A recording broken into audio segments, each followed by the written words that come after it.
is rushing in on you when all hope is gone. And you feel the pain and misery of being left all alone. After you've tried so hard and your life is standing. Hello and welcome to My Personal Professional Life, the podcast that helps you build the life you want. We are your hosts. Beth Message. And I'm Gregory Amijo. We are two learning experts who are always trying to navigate the challenge of integrating our personal and professional lives and all the spaces in between. So in today's episode, we're discussing pace. So the most simple definition of pace is a rate of movement. And we typically think about pace in terms of physical activity, walking, running, biking, right? But today, we're talking about pace and how we pace ourselves in both our personal and professional lives. Ideally, by pacing ourselves, we do something at a speed that allows us to continue without becoming too tired. So runners, for example, when they keep pace, it's because they keep a pace that will allow them to finish the race. So I don't know about you, Greggy, but I don't know that I'm doing the pace thing right because I am very often tired. Well, I'm tired right now, so I know what you mean. And at least today, hopefully, we can give some people some cues and maybe some things to use that they can be a little less tired than we feel right now. There's something about that relationship between pace and capacity. People aren't really working at a pace where they don't become too tired. Most people are working in a way that's pushing at a maximum pace, and I know that's rough. We often think we're running two separate races in parallel, the work race and the personal race. It's actually one race where we need to consider our capacity and pace for both at the same time. So today we're going to consider a couple questions. Beth, what are those questions? Yeah, we're going to talk about, first of all, do you know your capacity, right? To whether it's your capacity to finish the race, to shave off a few seconds, to actually, not become too tired. We're going to talk about how does pace change during different seasons of our work and personal lives? And then are there practices that we can use to help us recognize and or evaluate our pace? Yeah. Pace. Sound good? Sounds good. Pace is the name of the race. And it was a rhyme. It wasn't planned. It came out. It happens. I told you, it's the dadification of me. The more daddy I become, the more horrible the jokes get. Uh-huh. All right, so that's what we're going to discuss today. It'll be the ins and outs of pace, all right? And today we hope to offer you some actions that you can use immediately to build momentum towards the person and the personal professional life that you want to live, all right? Be sure to listen all the way, where we will give you our personal professional life call to actions, our PPL CTAs, until we find a better name for them. Yeah, I love that you're still trying to make that happen. I'm trying to make fetch happen, which I love. Yeah. I'll keep working on it. We got a workshop. We got to figure it out. Maybe what we can do is send it to you all, and you email us and tell us what it should be, and then maybe it makes it even better. Yeah. All right. This podcast is brought to you by two sponsors. Beth, what's the first one? Yeah, Beth Message Coaching and Consulting, where I work with you to help build your leadership pipeline for now and into the future through both leadership and career coaching, and then talent management and learning development consulting. And it's also brought to you by Activating You, a learning and wellness company that helps or hopes to help you focus on your priorities, align your habits, and build momentum towards the best version of you. So, first topic, let's get to it. Pace. Why did we even start this conversation? Where did that come from? What was the genesis of this idea? Yeah. So we have a colleague who's behind the screens, if you will.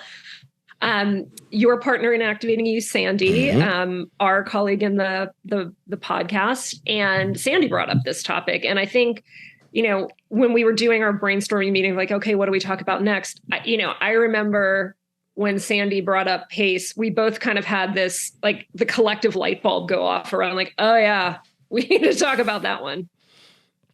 Yeah, I think especially in this last month where I've had travel from coast to coast, I've been commuting back and forth in and out of the city. I'm trying to be a father, a husband, podcaster, a business owner. I'm trying to do it all at one time. And I am tired because of it. So I'm feeling some of that fatigue. And it made it a perfect time to talk about some of like, why am I feeling so tired? Is this the right feeling for right now? It just brought a lot of questions into account. And it just so happened that when Sandy brought up that topic, I had been having a conversation with one of my good friends. And what we were talking about was where we were sort of in our fitness journeys. We were talking about the fact that we didn't feel as motivated right now. And in years in the past, it'd been easy to get to that level of motivation for us. It's like, oh, we decided 12 weeks from now, we're going to sprint through it. We're going to know exactly where we're going to be. And in 12 weeks, all of a sudden, look at that, lost the weight, added the weight, whatever it was. And right now, that same level of motivation hasn't been as easy to attain. So it was frustrating us, right? And it brought all these things together, like thinking about what's going on in my personal life, what's going on in my professional life, and how those things are either helping or hindering my progress in some of these spaces. But even more so, it made me think about what I was looking at as progress in those spaces. And I think that's an important conversation for us to have when we're talking about pace in this space. We're talking about pace, but there is a relationship between pace and capacity, And when we think about capacity, it's particularly in relation to pace, there's kind of two ways to think about it. Part of capacity is time, but the other part of capacity is skills or knowledge. So, first question, do you know your capacity? I think it's an evolving thing. And I think what it takes to know or understand your capacity is time to reflect. I think it's really important that you're just finding time to continuously reflect. I don't think I always know what it was, or I'm always taking that time to reflect. So I may not know until I'm actually sick or tired. And that's not the right level for us to figure that out, or the right time to figure it out. There's, if I like to equate a lot of things to exercise, but if you exercise every day consistently, that can be a good thing. But there is a level at some point which you will actually get sick.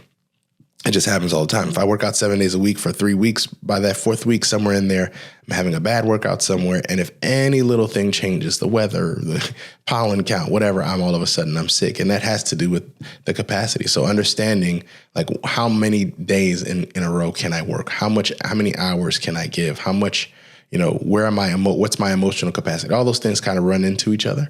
And it's important to stay in touch with yourself. So I think to answer your question more fully, I don't know if I always know it, but I am trying to consistently stay in touch with myself to try to figure that out. Capacity is not a static thing. Mm-hmm. So, right, if we think about capacity as our knowledge, our skills, sort of like the toolkit from which we either work or manage our lives, that needs to change over time. Yeah. Right. Even if you do, even if you're in the, sometimes we need to take on new skills or build new skills because our roles change, our jobs change, maybe even our industry or our functions change.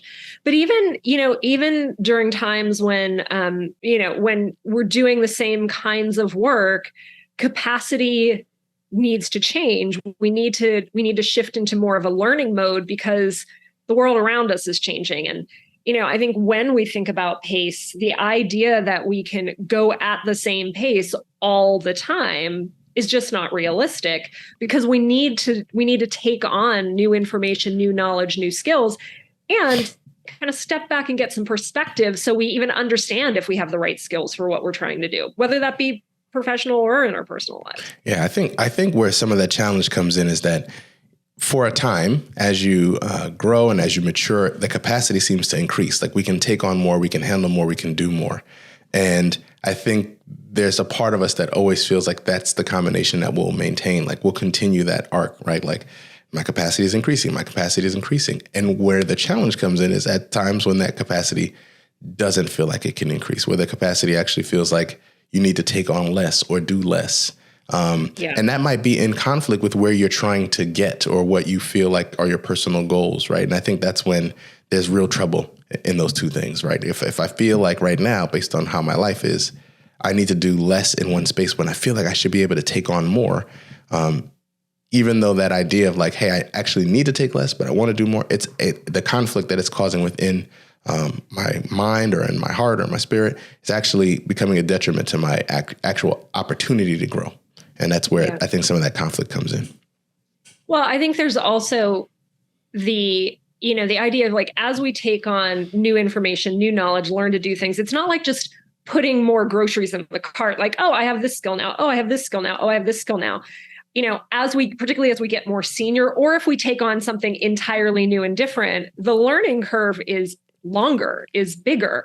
That's not a bad thing. That's just the reality of taking on a new or building a new skill, a more complex skill. And so the time that it takes, there's application time, right? It's not just, hey, I learned, I listened to a podcast, I did an e-learning, I read a book, and now I know how to do the thing, right? Like there's application time where it's like, okay, I got to try this out. I got to work through this. And so, that part of the capacity is that learning curve of, in order to develop true competency in this, and then hopefully, depending on what it is, eventually mastery, there's time and stamina required for that as well.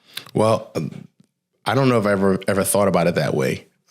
It probably is so in practice, but I love the way you broke that down in thought. Like, as you grow, even though it may even feel like you're taking on less, it actually just means you're taking on more, because the things that you're taking in are actually more complex. So they need more time and space. That concept sort of segues us into one of our next thoughts. And I don't know if we were trying to get there that fast, but the idea of, how does pace change during different seasons of your work and your personal life? I think, I try to look at things as seasons. Even how I dress, I want to, it affects, come on, your boy's thinking about how you go show up outside. All right. I know, I'm aware. But even with those things, there are things that we already haven't, we give an allowance to understanding that season changes and our output changes based on season.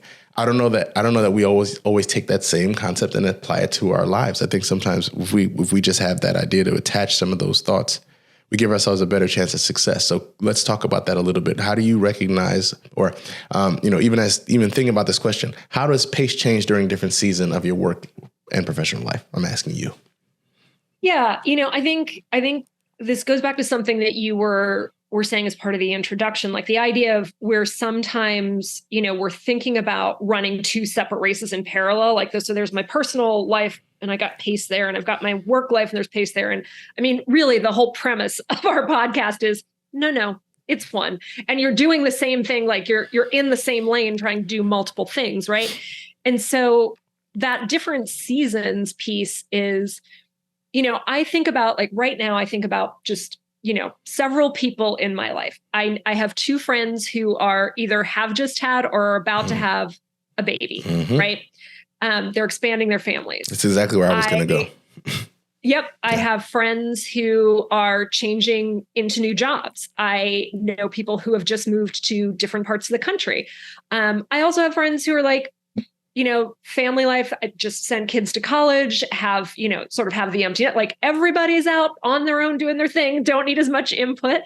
And work is, they've kind of hit their stride with work, right? So when we think about those seasons, yes, there are the weather seasons that you dress so well towards in your, in relation to with your layering capabilities. But I think those seasons of life are really what can drive capacity. So when we think about time capacity, do you have something significant going on that is requiring more of your capacity in your personal life or in your work life? You can't go 100% in both. The math doesn't work. Yeah. I love the idea of bringing those things together. And I was going exactly there I am not a woman, so I cannot be pregnant, right? Personally. I was looking at that idea of like, hey, why do we feel like we separate that race so many times? Why do we feel like we're running two races at different times? And I think it's because of the way, professionalism is set up today. I look at a woman who might be driving in her career, but at a certain point, if she wants to have a family, that there's a real big decision that has to be made because we're not allowed to do both, or there isn't enough respect given to both seasons in your life, right? In other countries, we record this in the United States. That's the rules that we live under. But maternity leave and paternity leave are somewhere in a range of about 3 months, 15 months for something where your entire body changes, right? That is a change of season in life, but we only give enough respect to it for those 15 weeks. And I think, There should be a lot more. In other countries, you get over a year for that because there is so much of a change and a time and an adjustment needed to do that.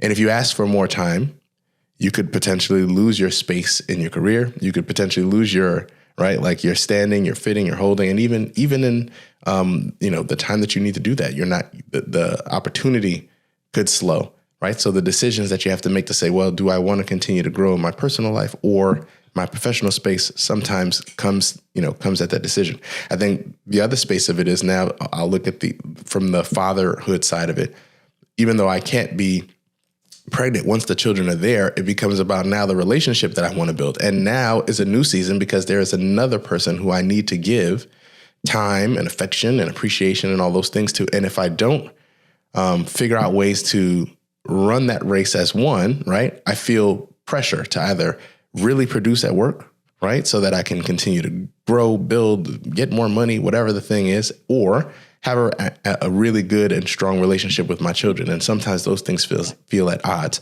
So I think that the way sometimes we are faced with these issues and maybe primitively have worked to deal with them as a separate entity is part of where that challenge comes in. And taking an opportunity to look at them a little bit closer together, I think has some real value in how we can adjust or how we can move towards being more successful in both spaces at once. Well, and I totally agree. And as a side note, by the way, you said 3 months of maternity or paternity leave. That's also based on the state that you live in. Mm-hmm. In some states, companies are not at all required to offer maternity or paternity leave. And I know some people who are dealing with that right now, too, which is a whole other situation. So, when we think about the external markers or expectations that we have, that we internalize around pace and how much time we're supposed to be able to, capacity we're supposed to be able to devote to things, I think that's a good example. I think the other piece is when we started talking, I shared that definition of pace being about rate of movement, but really for runners, like when we think about runners or cyclists or people in endurance sports, the pace is to allow them to not become too tired in order to finish the race, right? We were talking about this. We often joke, like, we should just record like the prep calls. Like we have some good stuff. I'm telling you, our pre-production podcast would be on fire. I'm telling you. Yeah, it would just be all outtakes. And would probably be easier for us. But anyway, but we were talking about this idea of knowing what kind of runner you are. Are you a sprinter? Or are you a distance runner? But the reality is, even if you're a sprinter, you can't sprint a marathon, right? Like you have to be able to manage your pace to the distance that you need to go and not become too tired. The reality is everyone I know is tired. Yeah. All the time. Yeah. So the sprinters are sprinting too long. The endurance runners are trying to sprint. Everyone is running different. So I love that you're bringing that up, because then it goes almost back to that first question. What's your capacity? Another way to ask it is, what race are you running? You know what? That's a great question. What race are you running? And is that the right race for you? Why are you running that race? That is definitely one of the things that I think I'm dealing with in my close friend group right now. We talk about, what race are we running? Race for title, race for money, race for, what? I'm in a position right now where I can, my family earns more than my parents did. That usually is like a marker. Like I did something good. I have two children who I love. They're beautiful. They're healthy. My wife is here. My father's no longer, but my mother is. These are winning markers. I have a partner in business. I'm doing this with you. These are winning markers, but still somewhere in me, there's a desire for more.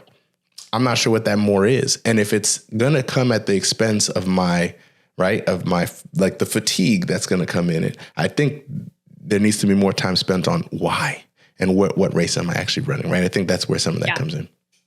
Well, and I think there's also this idea of, if we're spending our capacity on the title, the job, whatever, the work stuff, in order to afford the personal stuff, do we actually have the capacity to enjoy the personal stuff? That's a real question.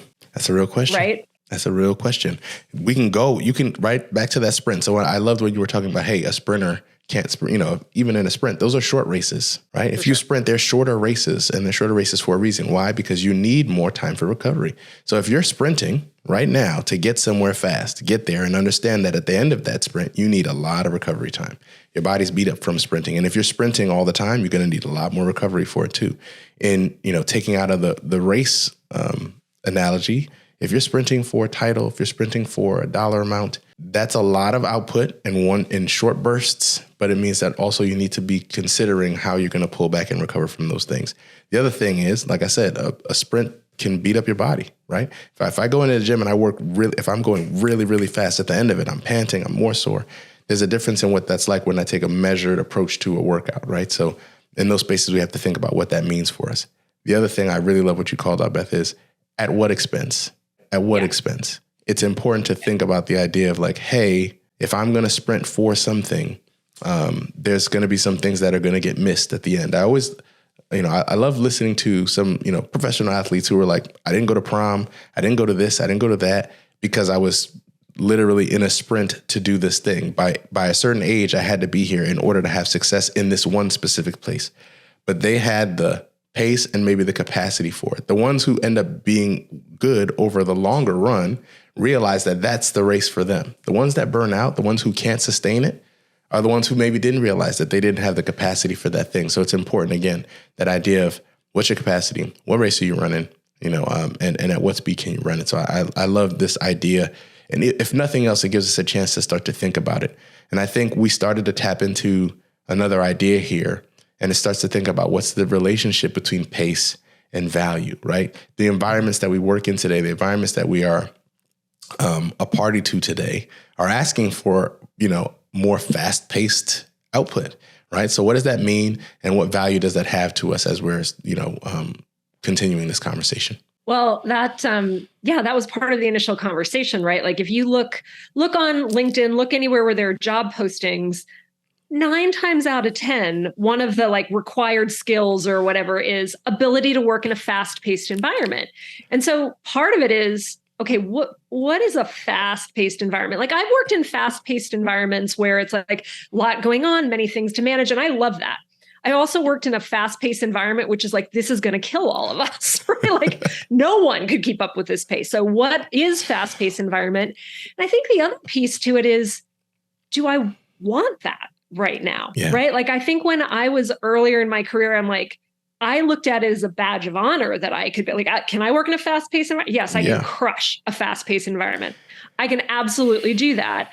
I think as I've gotten older, I've also been able to recognize sometimes when I was doing that, when I was working in that fast-paced environment, it was at the expense of, in order to be able to do that, to have the capacity, the time, the energy, the effort, the knowledge to do that, I had to go at a much slower pace in my personal life, right? And so I didn't take vacation, or I didn't spend as much time with friends.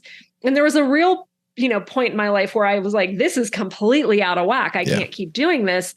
But that idea of fast-paced environment is almost a selling point that we put out there. And I don't think we always want what people are selling. Well, that's my question, because who's going to put in their ability to work in a slow-paced environment, right? It's almost like hey, you said when you applied for this job, you said that you could work in a fast-paced environment, and now we're going to heap all this work on you, and you better not complain because you said you could do it, right? Like, that's it's almost a passive-aggressive way to say that we're going to put a lot of work on you, and I don't know that that's fair. I think it's an awesome space to ask that question. Hey, you put in here fast pace. Can we talk about what that looks like?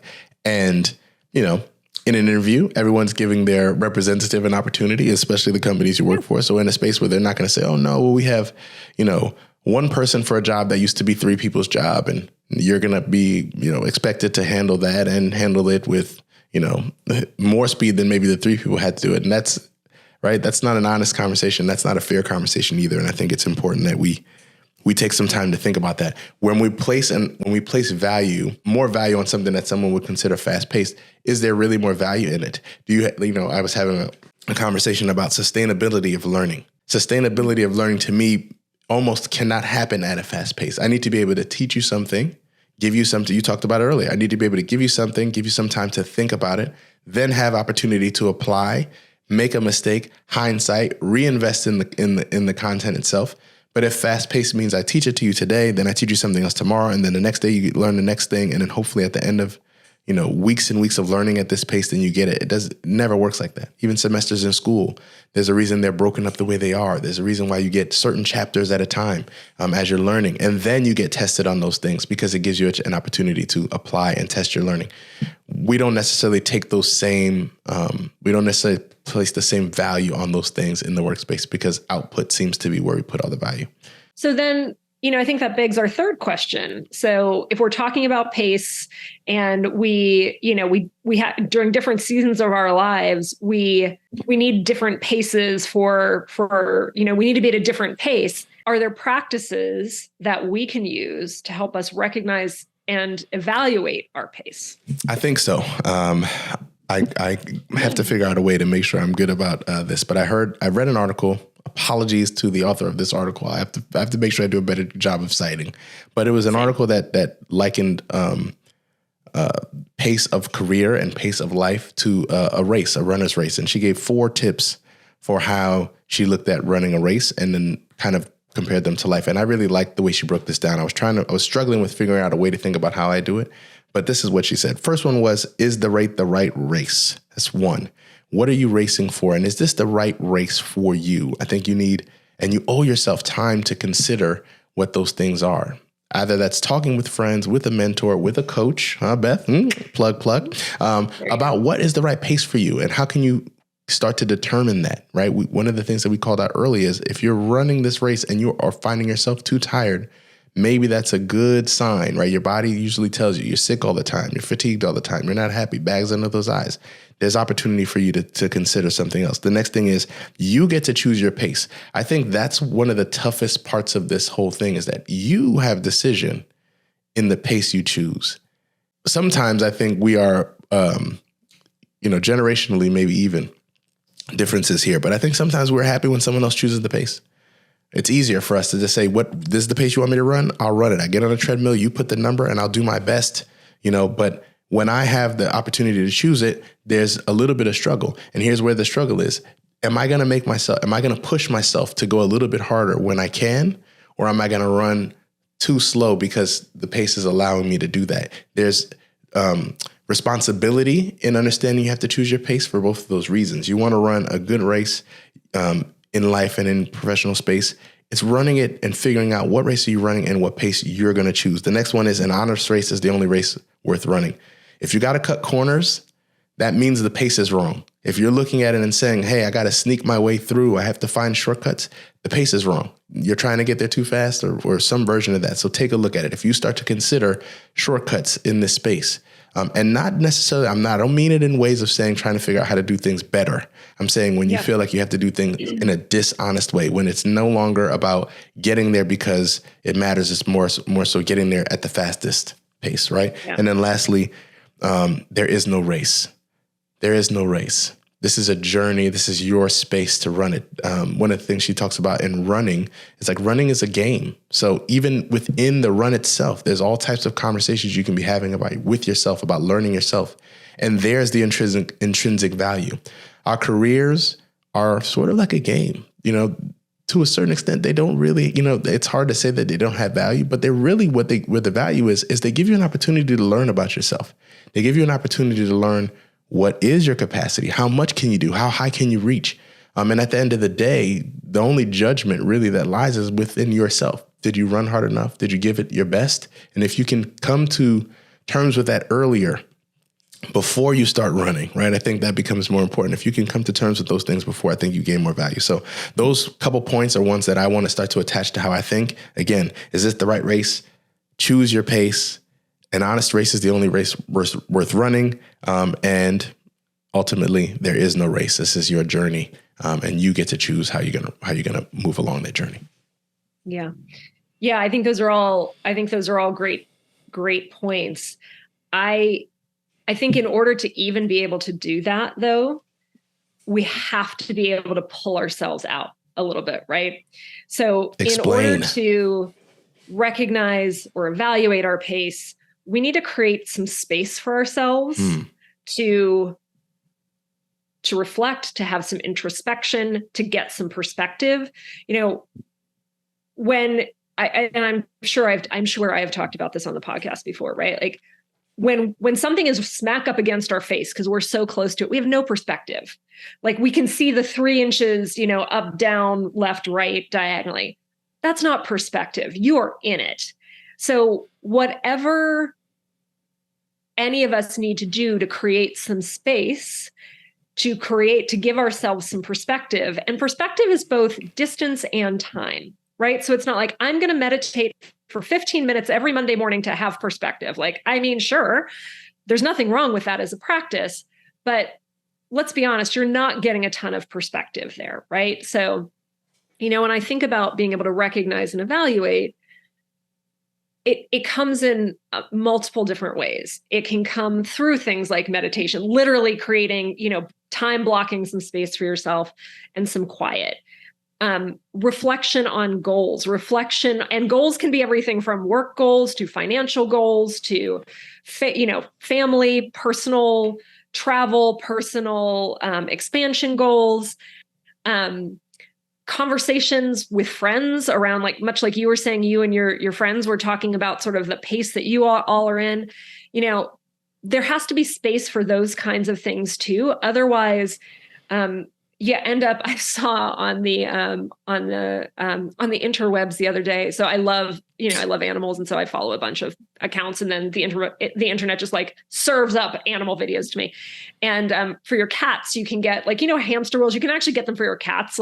Mine would. God knows what would happen. But there was a cat that was running so fast. So imagine this giant hamster wheel that it flung itself out of it. It literally shot out of the wheel. No cats were harmed in the filming of this. They showed the cat. It was fine. It was a little stunned. It kind of had this look like, what the hell just happened to me? That's kind of it, right?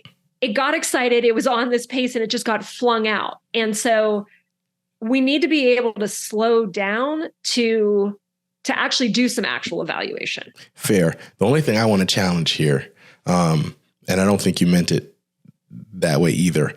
I think time and distance was one. Mm-hmm. For the last, 6 months, I've been practicing just daily gratitude in the morning. So before I turn on a light or anything there, I sit there and just think about what am I happy for. Yeah. And although in that 1 minute or that 5-minute sprint or 5-minute action that I do, there maybe isn't enough time. But what I start to recognize is there's a theme to the things I'm thankful for over a month. Sure. So the time starts to add on. And the reason why I bring that up is it's not going to look the same for everyone. And you may need practice to build up to a longer space to give yourself time and more distance, but that also could happen in smaller chunks. So, one of our words in Activating You is momentum. Momentum is how you allow yourself to get to that space. It's a little bit over time, progressive steps. For me, that couple of minutes every morning that I wasn't very good at in the beginning, or at first I thought I had to write it down. What started to change was before I move, before I drink coffee, before I turn on a podcast so I could start that, I want to sit there and just say, what am I thankful for? And usually it's my family. This morning I was saying I was thankful for this time that I have with you two to do this thing. Even that is a blessing. I get to work in something I'm passionate about. And I was thankful for, being gainfully employed. Those are it's a small thing. But when I think about those things, when I think about those things, it then gave me a sense of, what do I need to focus on today? Because gratitude to me is not just words you say, it's actions you take. So what action do I need to take to really show my gratitude for this time and space?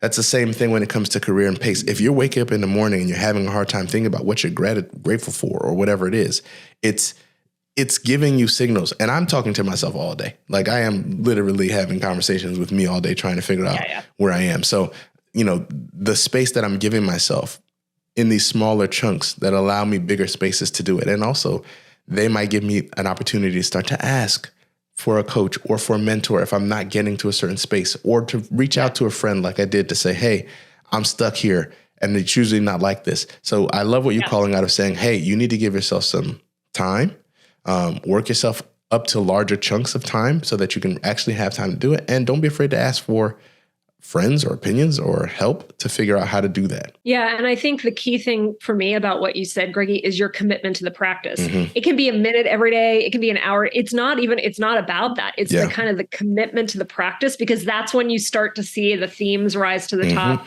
That's when you start to understand the patterns. That's when you do say, to your point, okay, I'm going to reach out to this person or that person. Yeah. And I mean, I talk all the time about, I do at least one walk a day, if not two. And that, there are times on my morning walk where I'm fully engaged in my podcast. And there are times on my morning walk when I get through and I'm like, I had the podcast and I have literally no idea what I heard, because I was actually processing and thinking through and reflecting, and it's the practice of it. And it's not the same every day. But it's also knowing that it's not like I've reflected today. I'm not checking a box, right? Like, it is something where, it's like everything else, it's stamina over time. Yep. I love it. All right. Around this point in our conversation, we like to give you some, I won't say it. We like to give you some calls to action. We want to give you some things that you can actually use walking away from this conversation to hopefully help you build momentum towards who you want to be. I sort of gave a tip around what mine would be, but Beth, would you like to go first and give a great call to action here? Well, why don't you go first, Greggy? Why don't you go first? Well, I'll start here. I think it's conversations with yourself, and I've been having them in the morning, still, like literally when I take my feet off the bed before I get up. I sit down and I think about what I'm thankful for. What I've seen over time with that practice is that there are certain themes that are coming to light, and those themes that come to light, those first things I'm thinking about in the morning, are giving me the cues and clues to what race I need to run. Right, where where the value is actually going to sit for me, and it gives me almost a little bit of a protection in the morning for whatever is going to come at me in the world. There's a desire for title, money, whatever else it is, and in the morning when I wake up and I know that's not what I'm thinking about and it's not what I'm thankful for. I've never, none of these mornings that have happened, I've woke up and said, "Oh, thank God for all the money in my account." Now that may be because there's not that much there. Okay, that might be why. But either way, that's not the conversation I'm having with myself. And I think giving yourself some space. So a morning practice, a daily practice of gratitude grounds you in where you are. And over time, themes will come to you that speak to you about the race that you want to run. I think you need to give yourself an opportunity to listen to yourself and understand what those themes are, and that will help you choose your race. Beth, I now have an image of you in the morning thinking about, your moment of gratitude, sitting on a giant pile of like Scrooge McDuck. That's right. Scrooge. I'm so grateful for all of the money. Backstroking in those dollars. Now, maybe if I hit the lotto, it changes, but I haven't hit it yet. So that's where. Yeah. All right. Well, something to aspire to. So I keep going back to this idea of, we think we're running races in parallel. It's one. And I do think reframing it, I think my tip, a couple of my tips would be reframing the idea of race to the idea of journey, because races are finite, they end. Journeys are infinite, right? And there are different legs on the journey, right? And so you're just on different legs of the journey, and knowing that journeys require stamina. Where do you need to speed up? Where do you need to slow down? And really thinking about it that way. I'm a conceptual thinker. And so being able to pull back and be like, okay, I can get my head around this. This is the image that works for me. I do think thinking about it as a journey, and asking, like, is this the right leg of the journey for me?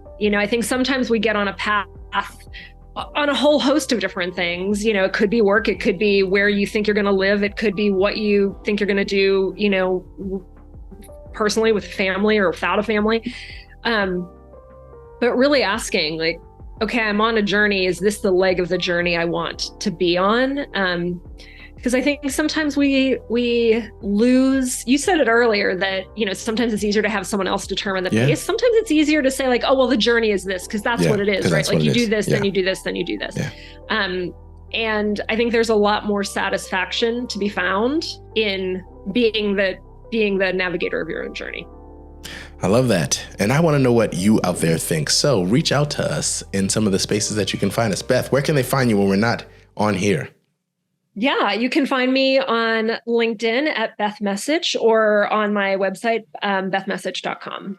Same. You can find me on LinkedIn at Greg Emizio. You can find us at Activating You today on our .com as well. And you can reach out to us in the messages where we post this. I think this will be a YouTube post. So when it's there, you can look at this and reach us. Ask us questions. Let us know what you're thinking about this conversation. If there's anything that you think you can add, we'd love to hear it because we're here to learn as well. Like we said in the beginning, we're learners. These conversations help us flesh this stuff out for ourselves, but also coach each other in essence of how to get to those places that we're trying to get to. So thanks for joining us for this one. Thanks for joining us for all the others that we have and the way we're continuing to go. Beth, we've done a couple of these now. I like the rhythm. I like where we're going. I do. I think we're hitting it. We're running our pace. We're running. There you go. We're running our own race. We're getting our own pace, and that feels good. Shout out to Sandy, who is producing this thing in the background. We appreciate all of you. Have a great rest of your day. Peace. When the storm, when the storm.